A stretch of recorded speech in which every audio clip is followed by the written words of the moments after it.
One day, Edward was in the shed where he lived with the other engines. They were all bigger than Edward and boasted about it.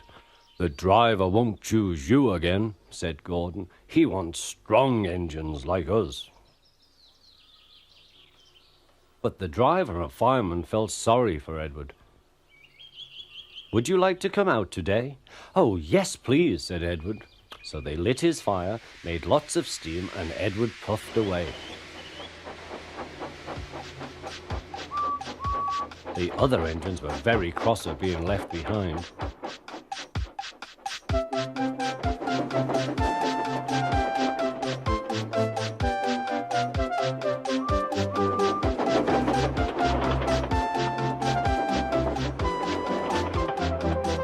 Edward worked hard all day.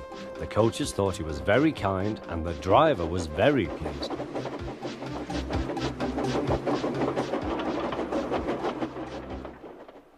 "I'm going out again tomorrow," Edward told the other engines that night. "What do you think of that?" But he didn't hear what they thought, for he was so tired and happy that he fell asleep at once. Next morning, Edward woke up to find nothing had changed. Gordon was still boasting. "You watch me, little Edward, as I rush through with the express. That will be a splendid sight for you. Goodbye, little Edward. Look out for me this afternoon."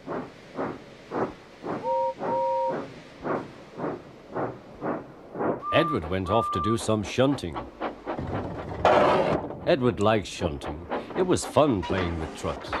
He would come up quietly and give them a push. Then he would stop and the silly trucks would go bump into each other. "Oh!" they cried. "Whatever is happening?"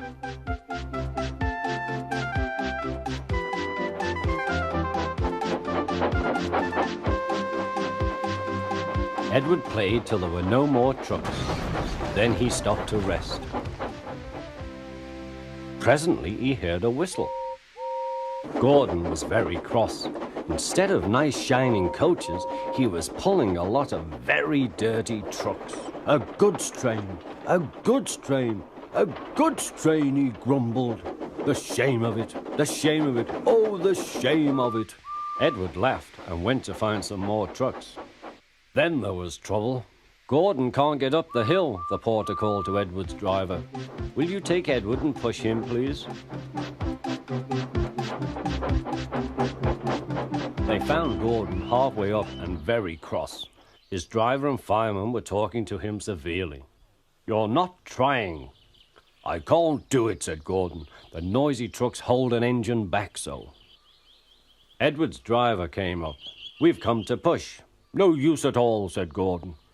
"You wait and see," replied Edward's driver. They brought the train back to the bottom of the hill.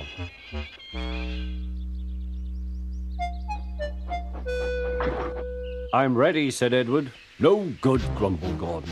They pulled and pushed as hard as they could.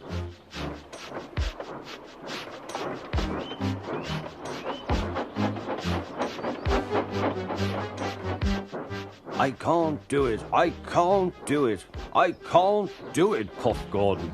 "I will do it, I will do it, I will do it," puffed Edward. Edward pushed and puffed and puffed and pushed as hard as ever he could. And almost before he realized it, Gordon found himself at the top of the hill. "I've done it, I've done it, I've done it," he said proudly. He forgot all about Edward and didn't wait to say thank you. Edward was left out of breath and far behind. He ran on to the next station, and there he found that the driver and fireman were very pleased with him. The fireman gave him a nice long drink, and the driver said, "I'll get out my paint tomorrow and give you a beautiful coat of blue with red stripes. Then you will be the smartest engine in the shed."